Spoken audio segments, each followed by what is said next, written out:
Well, you know, you get a nice introduction like that, and you always wish you had a recorder here so you could use it in the next campaign or something like that. Well, thank you, Stephanie, for the fine introduction.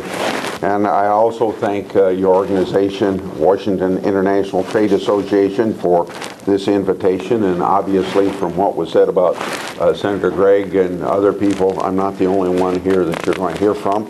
And probably every senator has a different view on trade, and consequently, you'll have a wide variety of opinion if you have meetings like this very often with senators. You know, I'm grateful for this opportunity to talk about the trade agenda, because this year it seems like I've only talked about one thing, health. And it's a very important issue, and I hope we get a bipartisan bill through the Congress, because our 1/6 of the economy that is health needs to change.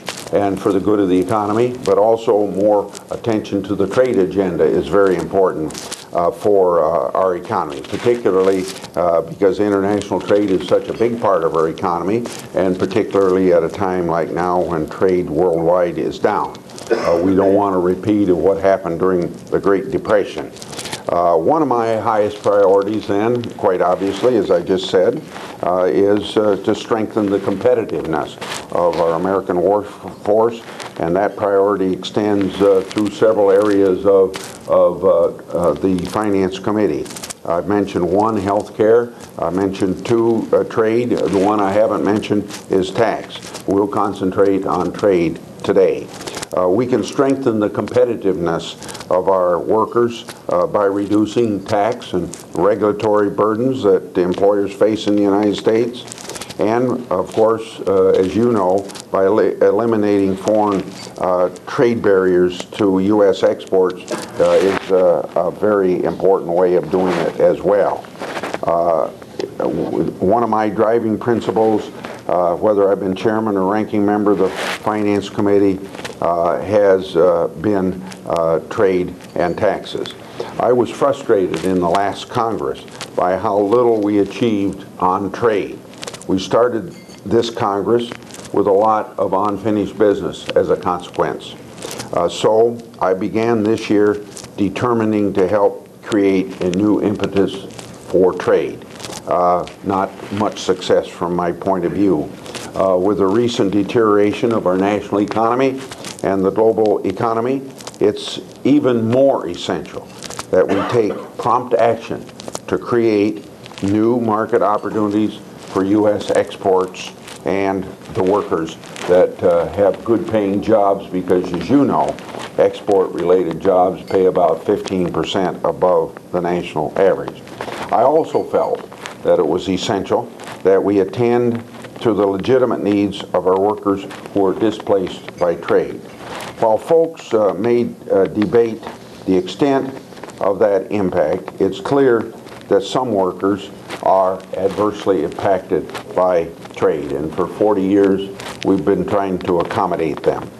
It's also clear that the changes in the composition of the U.S. workforce over the last 45 years resulted in changing needs for our workers that have become displaced because of trade. That's why I committed myself to working with my colleagues on the Senate Finance Committee and the House Ways and Means Committee to develop compromise legislation to reauthorize and expand our trade adjustment assistance programs. And as you know, we were successful, at least in that area. We achieved meaningful reform of Trade Adjustment and Assistance Act, and I believe that meaningful reform will benefit America's workers for years to come. We should be proud of that effort. It was truly bipartisan and bicameral, and most of those issues worked out before it was brought up on the respective floors. I can't imagine a more successful collaborative legislative effort. And as far as that being an example, the extent to which that could be followed more often in the Congress of the United States, we get a lot more done. And there'd be a lot less cynicism about the legislative process or our motives. After that achievement, I thought that we had created real momentum for continued collaboration across the aisle to address the remaining items on our trade agenda. It's actually the second time in recent years that I thought that we had created real momentum for advancing our trade agenda that I already told you has turned out to be quite disappointing. Now, go back to those two times. The first time, May the 10th, 2007, probably highlighted by a very big news conference by leadership of the new Congress. So going back to May 10th, 2007, that was a time when the Bush administration reached a bipartisan, bicameral compromise with congressional Democrats to readdress several issues in our pending trade agreements, including labor and the environment, which tended to be highlighted at that point because of the Democratic victory in the Congress of 2006. We proceeded to a compromise. It was very difficult compromise for me to accept because I thought, you negotiate in good faith between two governments or several governments. You reach an agreement, and usually that agreement be voted up or down. The participating country wouldn't expect Congress to change it either up or down, and that encourages good faith negotiations.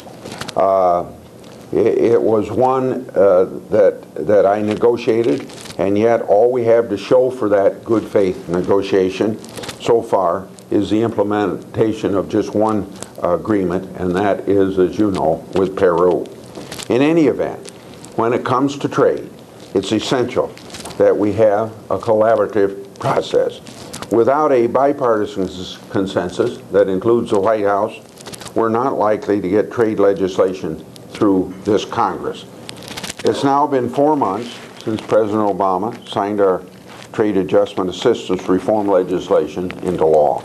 Unfortunately, events since then demonstrate that the White House is not really interested in pursuing a positive trade agenda at this time, and neither are House Democrats. For the White House, I think they know better, but they just don't want to move ahead against different sorts of opinion within their own party, contrary opinion within their own party.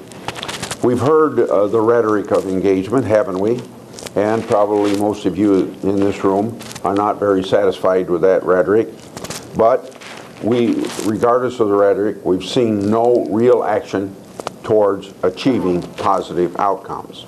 Even though we have meaningful market opening opportunities at hand in the form of our pending trade agreements with Panama and Colombia, as well as, and maybe even more importantly, South Korea, all we've seen is false starts from the administration and even more backsliding from the majority party, particularly in the House. During recent Finance Committee hearing on the Panama Trade Agreement, we learned that our trade agenda is on hold until the President determines how international trade fits into his domestic agenda. I fear that we're waiting a long time for the results of that determination, longer than we should have waited already. Yet, our exporters and their workers don't have time to wait. In other words, you get back to trade being a very part of our basic economy, not only in the United States but worldwide, good jobs connected with it, and we should not allow this downward trend in growth of international trade that is the worst now since 1982 to continue. In 2008, exports contributed the most to the U.S. economic growth in decades. But this year, we've seen that contribution plummet. In April, our exports dropped to the lowest level in almost 3 years. That's not acceptable. We can't afford to wait in promoting our trade agenda, because if we do, we're going to risk being left behind like we found ourselves being left behind in the 90s. Our trading partners will not wait for the United States to lead. You know, that was a pattern for 40 years, but in the 90s that pattern was changing. Yet I think most of the world would like to see the United States lead in this area. So our other trading partners are actively negotiating new trade agreements. For example, Canada is negotiating with Panama and has already completed negotiations with Colombia. The European Union, not something to sneeze at, I mean it's a big economy, is negotiating with Colombia and is at the tail end of negotiations with one of the greatest agreements we've had, at least since Canada, with South Korea. Ours is on hold. The European Union moving ahead with that great economy. I believe the 11th largest in the world. And also Australia is commencing negotiations with that same great economy of South Korea. We've, in a sense, been wallflowers at this dance before. I referred to it in the mid-1990s, after the President's trade negotiating authority lapsed in that year of 1995. Since then, between then and 2002, basically, the United States on the sideline. By the time that authority was restored in 2002, our trading partners had concluded approximately, would you believe it, 130 trade preferential agreements compared to just 3 for this country. With 95% of the world's consumers living outside the United States and the higher economic growth rates projected for dynamic economies in the developing world, we can't afford to be on the sideline. It's imperative that we maintain a leadership role in expanding global commerce and the rules of international trade. And the prosperity for the United States is not marketing just to the 4% of the world that lives here. It's that 95 or 96% that's beyond our shores if we want to get rid of the surplus capabilities we have of production and the jobs that come with it. So, if it's any other way, we risk being superseded, and our farmers, manufacturers, service providers, and their workers lose out in the global competitors. We need to think about where we want the United States economy to be. Now, not just in the very near term, like next year. We've got to be looking ahead on this trade to what we want the world economy to be over the next 50 years. The extent to which we remain engaged and lead the expansion of international trade will be pivotal in that calculation. The United States may be not negotiating in the leadership role that they had between the 1946 and maybe 1995, but I think the world would still welcome the United States back into that leadership role. That involves Congress passing these trade agreements that are on the table already. More importantly, it involves putting high emphasis upon sending a signal to the world that we're willing to do that through trade promotion authority. Now, notwithstanding that in whitewater rafting, you just kind of float along and are dangerous if you don't travel faster than the surrounding waters. So in the raging river of globalization, the last thing the United States should do is to keep our economic paddles in the raft.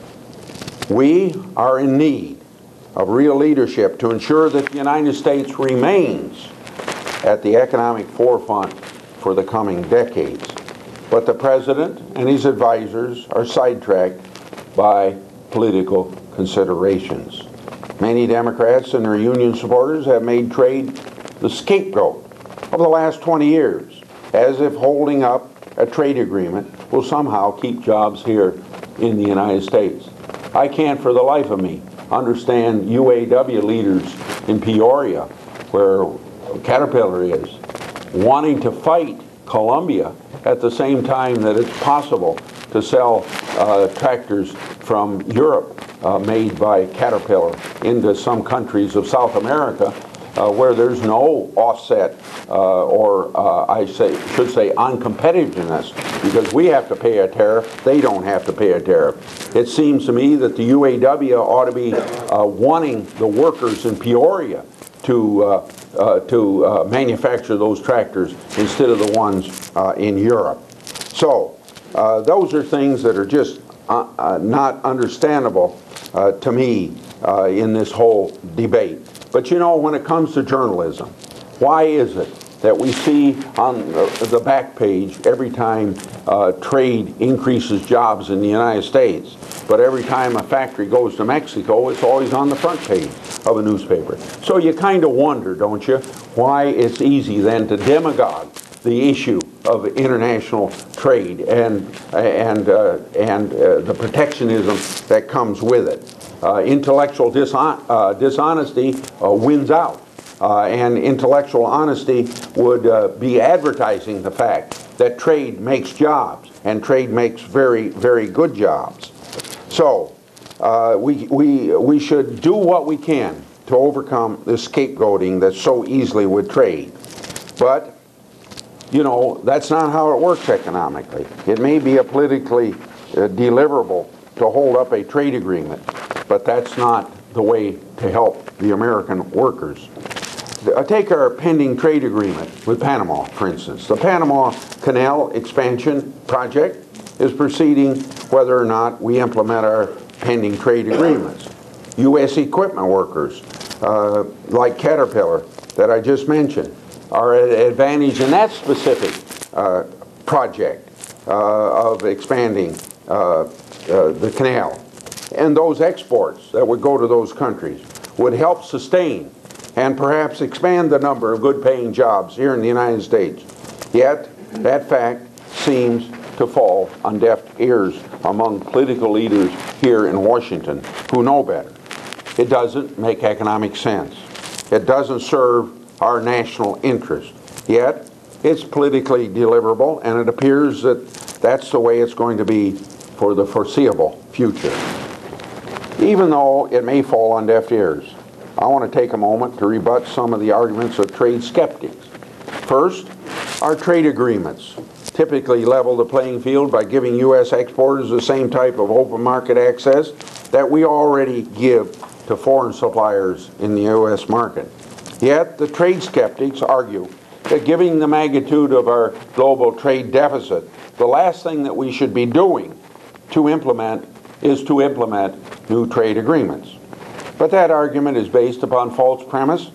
It suggests that trade agreements translate into, can you believe it, trade deficits. And of course, I hope everybody in this room disputes that. Consider our trade agreements with the countries of Central America, Dominican Republic. Before implementation, we ran cumulative trade deficits. Following implementation, we enjoyed trade surpluses of at least $6 billion just last year. That's what happens when you level the playing field for U.S. exporters. But the skeptics will point to our trade deficit with Mexico and argue that we wouldn't have such a deficit if not for the North American Free Trade Agreement. They'll note that before NAFTA, we had a relatively small trade surplus with Mexico. Again, you and I question the validity of those causal references. Before NAFTA, over 51% of the imports from Mexico entered the United States duty-free. We were out there helping developing countries. And the average tariff on remaining imports was as little as 4.2%. In contrast, Mexico had an average tariff of about 12% on imports from the United States into NAFTA. And with NAFTA, this tariff disparity no longer exists. And as a result, our exports to Mexico have increased very significantly, particularly with respect to products from mid-America, and especially my state of Iowa. And yet I get this sort of protectionist attitude in my state that NAFTA has turned out to be very, very bad. If we'd never implemented NAFTA, would we have substantially altered the growth of the international supply chain? No. If NAFTA had not been implemented, then the trade deficit that we see with Mexico today would be shifted to some extent among other countries. But without the increase in exports to Mexico that our economy, our exporters, and particularly in agriculture, enjoy today. Moreover, oil and gas imports are a big part of our recent trade deficits with Canada and Mexico, and I doubt that the absence of NAFTA would have changed that very significantly. Trade is often complicated.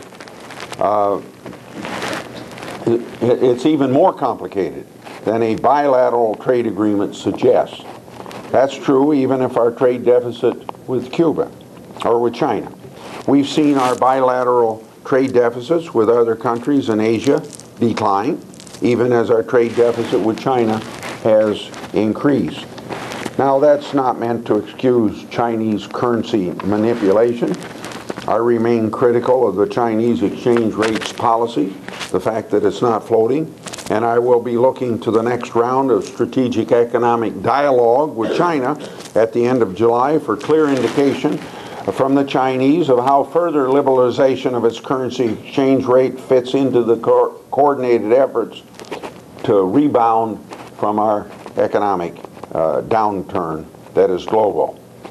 But in our globalized economy, I do recognize that trade relationships are more complex than snapshots of bilateral trade balances and what they indicate on their face.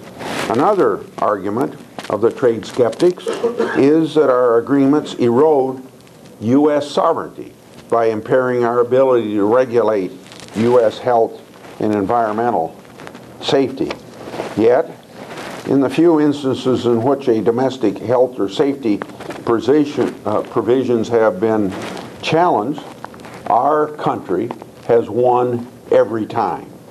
The recent decision under NAFTA, for instance, involving a claim brought by a Canadian mining company, reaffirms this. Our success in that case demonstrates yet again that nothing in our trade agreements prevents us from maintaining strong legal protections for environment and health. And we admit that other countries have that same opportunity, and yet we see other countries doing it for economic reasons or political reasons. And an example of that would be China not taking our pork because of H1N1. So our success in the case ought to be considered a pattern that is followed more than one, just mentioning that Canadian case. Now, that probably won't silence the critics, but that's the reality that you and I in this room face. The trade skeptics will probably continue to distort the truth for political advantage, while the facts belie their rhetoric. Unfortunately, in this political landscape, the skeptics appear to have the upper hand over the last couple years. It's evident that the administration is unwilling to incur the political costs to implement our pending trade agreements at this time. Maybe we'll get to the Panama Trade Agreement next year, but I doubt that the current Congress will take up the Colombian Trade Agreement. And I have no sense that the administration has a plan of proceeding with South Korea. So, in the meantime then, it is incumbent on those of us who appreciate the positive contributions that trade has played and can continue to play for our national economy, for a lot of other reasons. I even would include those peace throughout the world that I think is enhanced by the advancement of international trade, which discounts political leaders like myself or the president and a lot of diplomats for everything they do. They do good work, but they don't touch the people that your people touch, and seems to me can break down the barriers of misunderstanding. So we have to, particularly when it deals just with our national economic prosperity, we have to debunk those myths. It's our job to unravel the distortions that are out there on the international trade issues, and particular protectionism. And we got to highlight how much we stand to lose if we cede leadership, our leadership role that we demonstrated consistently between 1946 and 1995, that we are for promoting further trade liberalization. I hope that those who are of like-minded will join me in this effort. Now, obviously, I'm not happy about having our pending trade agreements put on the shelf, but I do commend President Obama and Ambassador Kirk for their initiative to restart the stalled Doha Round Organization negotiations at the WTO, obviously.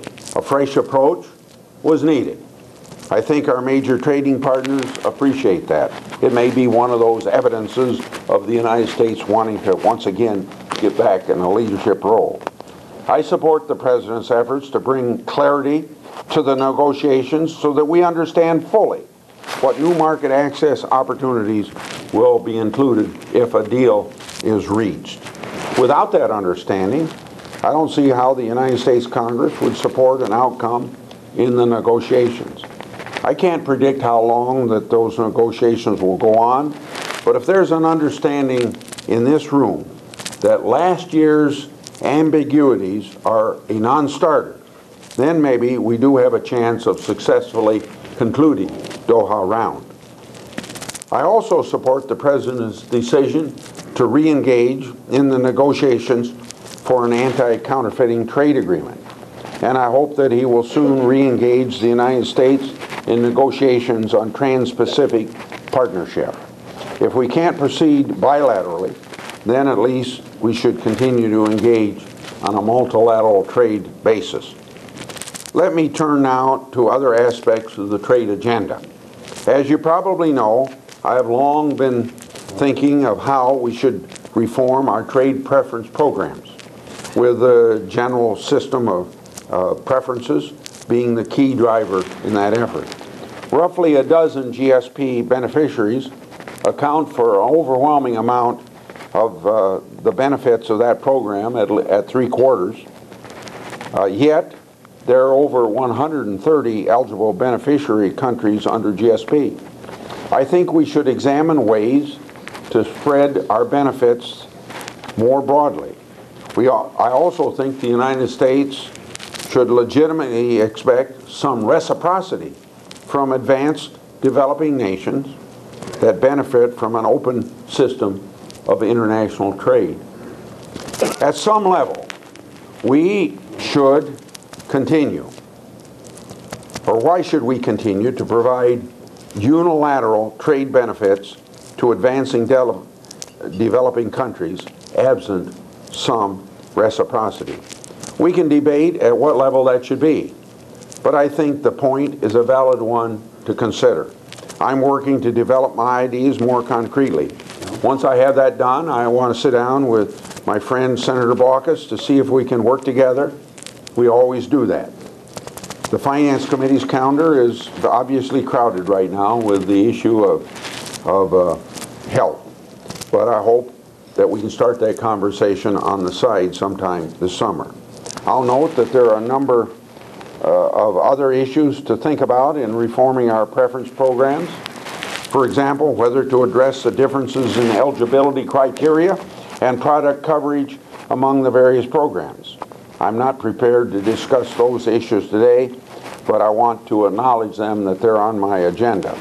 There are two other issues to go to. The first is the Andean Trade Agreement Act. President Obama is required to render some determination with respect to Bolivia and Ecuador by June the 30th.